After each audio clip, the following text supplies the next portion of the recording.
What's up, Texas A&M Aggies fans? IndyCar Timm here with your Texas Aggies Daily Blitz here on FanStream Sports. Welcome into the show. Welcome into the program. Welcome into the network. If you're new here, please head over to FanStreamSports.com. Check out our great variety of shows covering all the different teams, pro and college, as well as just a little bit of fun over there at FanStream Sports. We invite you in to be a part of the program, be a part of the network. We appreciate you very much tuning in. I wanted to continue our preview series here a little bit of Miami as the Aggies will head to Hard Rock Stadium on Saturday to take on the Miami Hurricanes. It's a rematch of last season.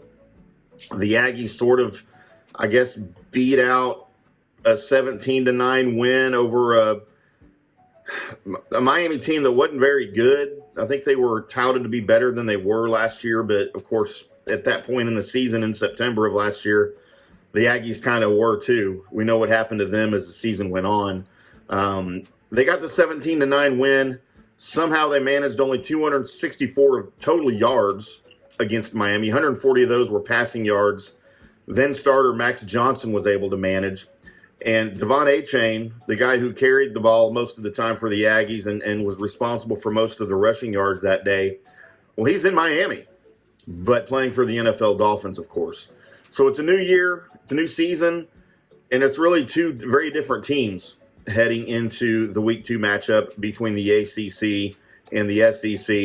The Aggies, of course, have settled in on a quarterback now with true sophomore Connor Weigman, who has just played masterfully in the 4 games that he played last year, the 1 game he started this year. And I cannot stress enough, I've said this, I've been on several programs, a couple of SEC shows or ACC shows, a couple of SEC shows, and I cannot tout enough the importance of the fact that Connor Weigman has yet to throw an interception in his collegiate career. Of course, he appeared in 4 games last year.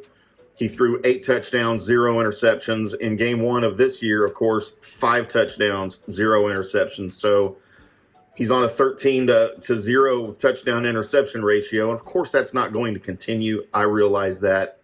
But it's nice to see from an Aggies quarterback, especially considering the prior couple of years, really between Weigman and Mond, just some quarterbacks look like they didn't have a clue. And it's nice to see Weigman managing that and, not making the mistakes and making the plays with his feet. But that's probably a subject for a different podcast. But, so Weigman's excelling. Far cry from the Max Johnson that showed up last year against Miami. Again, the team won. They didn't play very well. And like I said, the Miami team of last year is far cry from what the Miami team of this year is. I feel they're much, much better on both sides of the ball. And they definitely will be stiffer competition for the Aggies than what the Aggies saw in Week 1 against the New Mexico Lobos. The Hurricanes, again, I mentioned this in a couple of shows earlier this week, that my biggest fear for the Hurricanes, for the Aggies running into this, is their ground game, their rushing game. They gained 250 yards in the season opener against Miami of Ohio. And again, that's not the A&M defense. I understand that. So the foes will be much, much different for both teams heading into Week 2. It's really Miami's only out-of-conference, I guess, marquee matchup. I don't have their whole schedule in front of me, but they don't really have any tough matchups out of the ACC this year. The Aggies were their only one that was scheduled. So they'll be looking to make a statement win out of conference here. The Aggies, of course, will be looking to make a statement win out of conference. We saw what happened to LSU in their season opener against Florida State. They just got dominated. They do not look good at all right now. But again, it's Week 1. Let's not read too much of anything into that other than the loss, which is great if you're an Aggies fan. But Tyler Van Dyke, the Miami quarterback, certainly more experienced than the Lobos quarterback as they were heading into that game. More seasoned, probably more talented. The only issue with Van Dyke is he hurt the finger on his throwing arm, or on his throwing hand, back in August.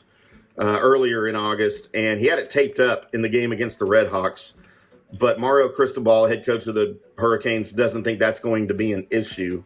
And hopefully for them it won't be. Maybe for the Aggies to take a little bit of advantage of an ailing Tyler Van Dyke, I would be okay with that. Wouldn't have an issue with that. But again, to me, it's the ground game that's going to have to be the focus of the Aggies defense. I don't think Van Dyke can beat you with his arm. The ground game is where the Aggies will be focusing this week, in my opinion. So we'll be watching for it. It's Aggies Hurricanes on Saturday, 2:30 Central Time, I believe, is the kickoff time. And we'll have some more previews for you here as the week goes on, probably for Thursday and Friday. I'll have my predictions for you on Friday as well. Make sure you tune into that show. But we'll do all that again later in the week. And that'll do it for today. Appreciate you tuning in. Again, subscribe if you're not already subscribed. Appreciate you find us on Apple Podcasts, Spotify, and at fanstreamsports.com, and also the fanstreamsports.com app, where you can hear all of our great shows as well as the live programming we have across the network. We'd love to have you over there as well. It's available on iOS and Android. So until tomorrow, boys and girls, we'll see you.